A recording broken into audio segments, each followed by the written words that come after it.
Here we are, ladies and gentlemen. Allow me to present to you our sanctuary. A haven for all the surviving fools at the edge of the world.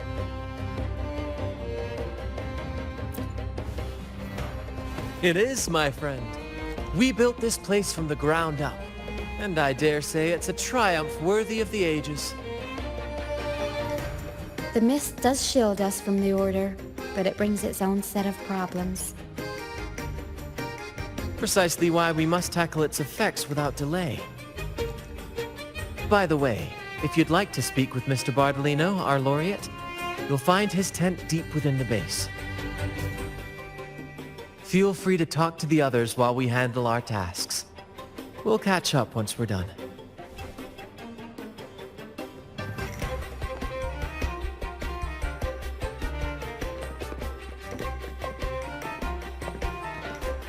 Relax, young man.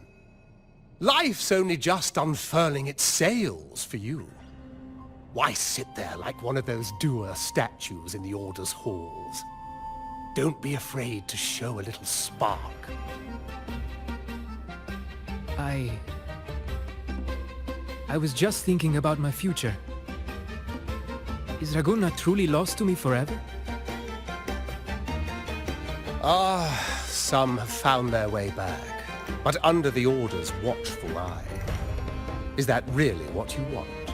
A life without freedom? Listen, you don't need a grand stage to leave your mark. A true Ragganese can turn even a ragged tent into the finest theater. That's what I'm preparing to do.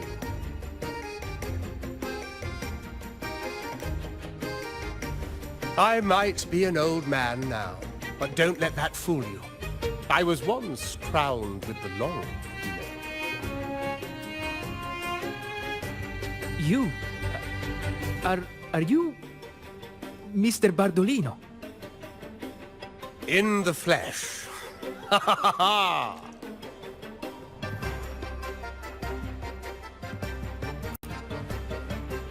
As I took my final bow on stage, a bright light pierced through the clouds, shining down from the sky.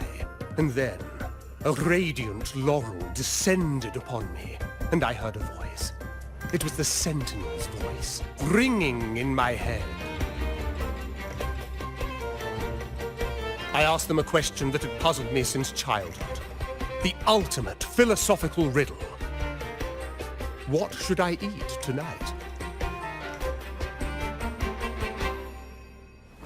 And they answered. The body is the temple of the mind. To keep your mind sharp, do consume healthy food, such as the loris salad. But why loris salad? I was baffled, and the meaning still eludes me to this very day. I've never been quick-witted, though. The Order's doctrines never quite took hold. Acting, however, that is where my true passion lies.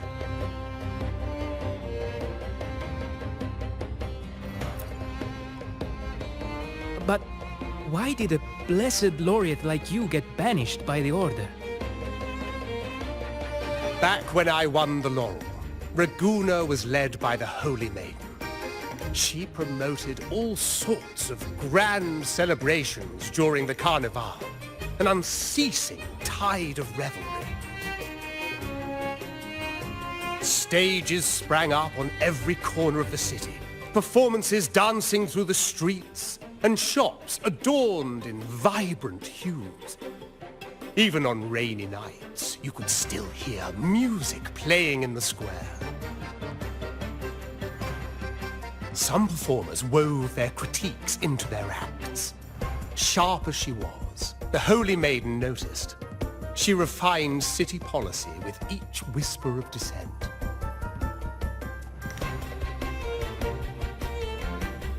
Those were the golden days, my friend. The Holy Maiden once said that if she were to leave this world, she'd want no majestic tomb, solemn funeral, but the grandest carnival as her final farewell. And then, she really did leave us. The current Primus took her place, and in the name of mourning the Holy Maiden, issued all sorts of bans on the carnival. But is that really what she would have wanted? The Order's grip tightened, and the carnival performances were reduced to dull, monotonous shadows of their former selves.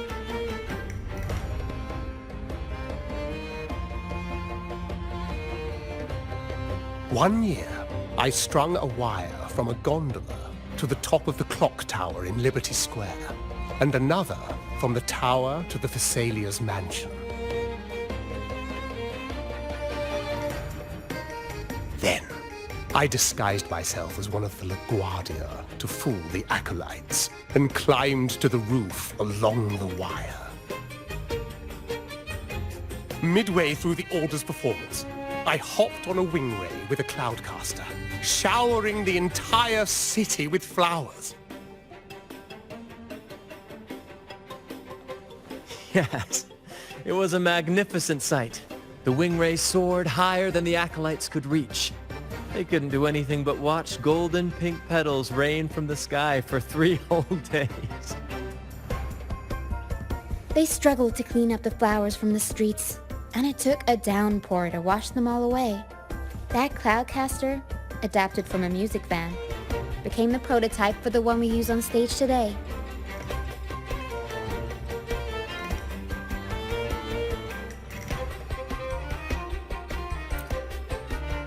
But that's all in the past. To this day, I'm still not sure what crime they pinned on me. Maybe walking the wire without protection? Anyway, I'm just an old relic now. But you lot, you're the main characters of this era. Facing down every obstacle with fire in your bellies. But isn't our fate already sealed? Without the so-called salvation the Order preaches, we're doomed to our banishment. Just lost souls, dying in obscurity. Life is short, and we weren't born just to atone. The Order may banish us, but they can't take away our right to sing.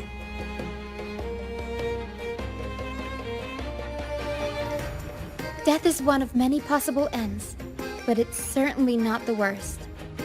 Perhaps being forgotten is what the Order wanted for us.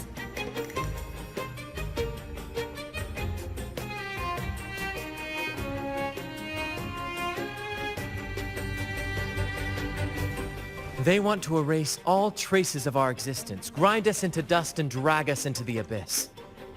But we'll fight the tide and live our lives to the fullest. Members of the troupe may come and go, but they never truly left us. Their deeds and songs are passed down through the ages. One day, our voices will echo across every land. Our words will reach every corner of the world. And by then, even the tacit discords in the stormy sea will know our names. That's the spirit, boy! Even if I can't earn myself a proper title, I'll become Rinascita's most enigmatic legend. When I'm gone, I'll leave behind a coffin that sings. Or maybe turn into a lark, singing every day and night!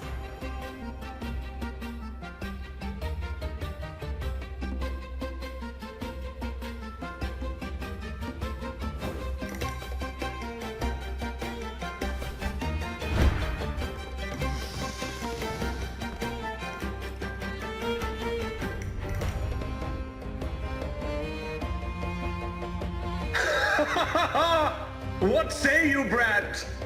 Do you like this stage design? It could be used for this year's carnival.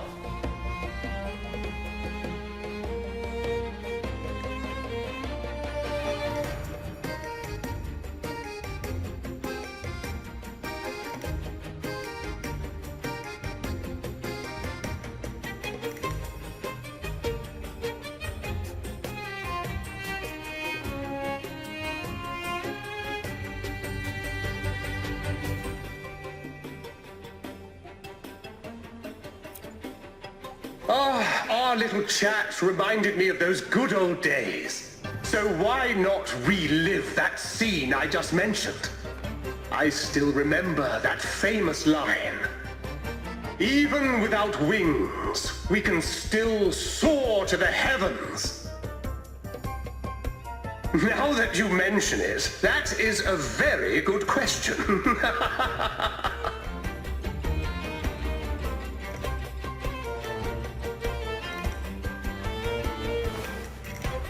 Please don't mind him.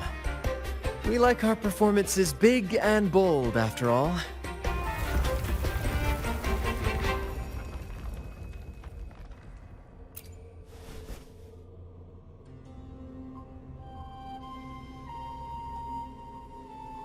That fight with the dragon probably messed with the mountain's stability.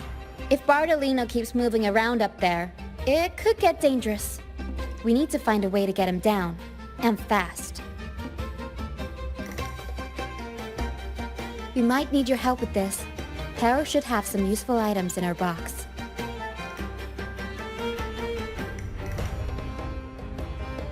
We've got a cloudcaster that can conjure up some fluffy cloud cushions.